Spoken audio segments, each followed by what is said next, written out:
This episode of Moist Meter brought to you by GodSlap Issue 2. Go to godslapbook.com to order your copy now. Initiating moisture.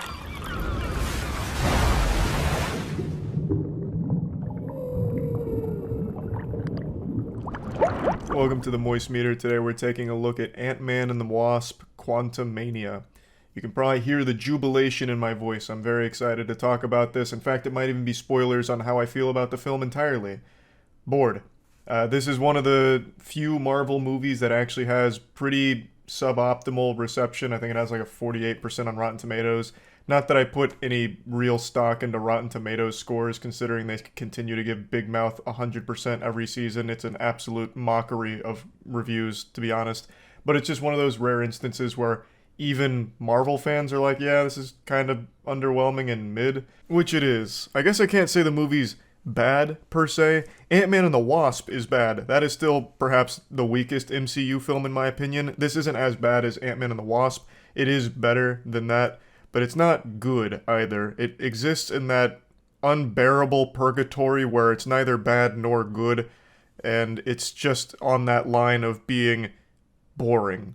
Like, I walked out of the theater and then I played basketball and completely forgot I'd ever even watched the movie in the first place. I had to be reminded that I saw it. Like, recalling anything meaningful that happens in this film is like trying to remember a mediocre dream. There's only one thing that actually shines in Ant-Man and the Wasp: Quantumania, and it's Kang. Kang the Conqueror is a very cool character, and he is very cool in this film, but he's really the only one. Everything that happens here just feels so flat and bland.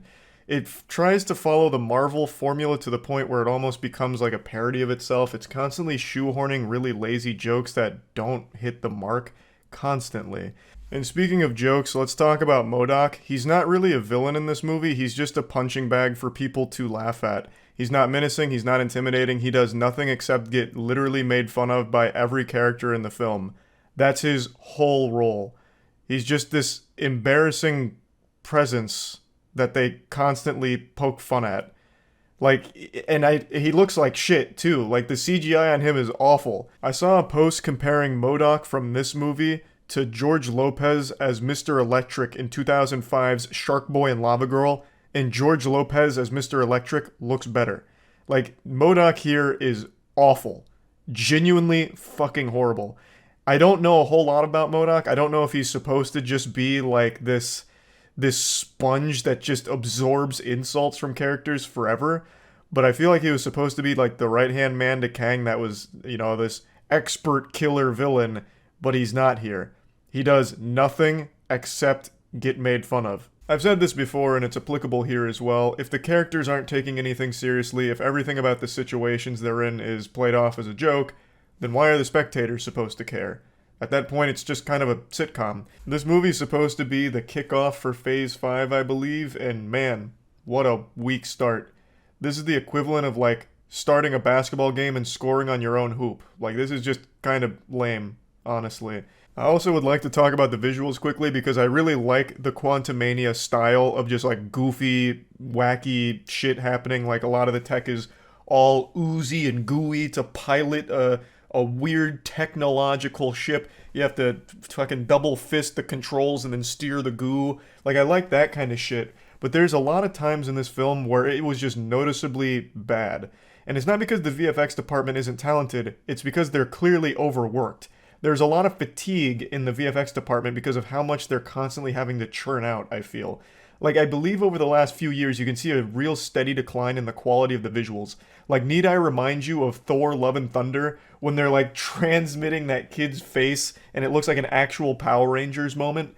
Like, there is very clear signs that the VFX team just needs a little more time to flesh it out better so it looks better. Because, goddamn. That it does happen quite a few times in this film. It's not nearly as bad as like in Thor: Love and Thunder with the scene I mentioned, but there are moments where I was like, ugh, that did not look very good.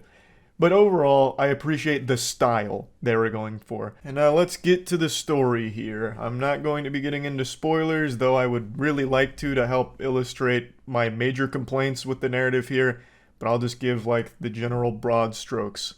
So after being sucked into the quantum realm, the team gets split up.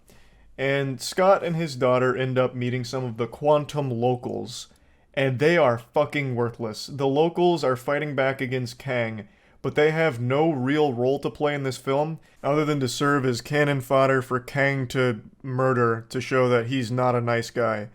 They don't do anything to further the plot. There's like a whole breakout moment with like one of the leaders of the resistance, but that leads to nothing. All they do is like rush Kang to die. They're just entirely useless to the plot of the film, and really the heroes don't have too much of a struggle. Pretty much all of their plans go really, really well, like almost perfect up until the very end.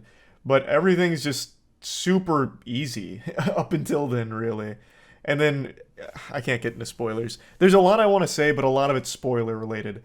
Overall, I just felt the whole movie was super weak. For a lot of different reasons, both from its visuals, especially from its narrative and the directions that it goes, or the directions it doesn't go, where it should have, where it made a lot of sense to. There's just a lot of choices they've made here that make this a really weak kickoff for Phase 5. There's one other thing I'd like to mention. All of the action scenes in this movie, except for the end, and even a little bit at the end, to be honest, has like this shaky cam effect, which is nauseating. They did a really awful job with a lot of the action sequences. I'm just gonna say it. Like, they keep killing these Kang henchmen, and killing's the wrong word. Basically, they just one-tap them with punches. It's not even like actual choreographed action at all until the very end, but they keep one-tapping all of the Kang henchmen, or one-tapping them with a spear that blows them up.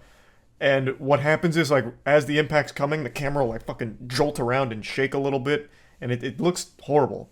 I don't know how they regressed on action filming.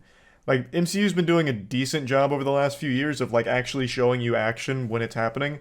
This one took it fucking 15 steps back. I thought most of the action in this film was really poorly done. So yeah, anyway, plugging Ant-Man and the Wasp Quantumania into the moist meter, I'm giving it a 50%. It's not a bad movie, but it's not a good one either, which ends up making it even more miserable. I'd prefer if the movie was just like enjoyably bad, like stupid, silly bad, as opposed to just being stuck in between decent and bad. It just became forgettable and mediocre. And yeah, that's really about it. GodSlap is a comic book series we've been working on for a couple years now. It's a hyper-violent, over-the-top sci-fi story about the beauty and destruction that slaps can cause. Issue 2 is out right now. It'd make a wonderful Christmas gift, so make sure to check it out at godslapbook.com.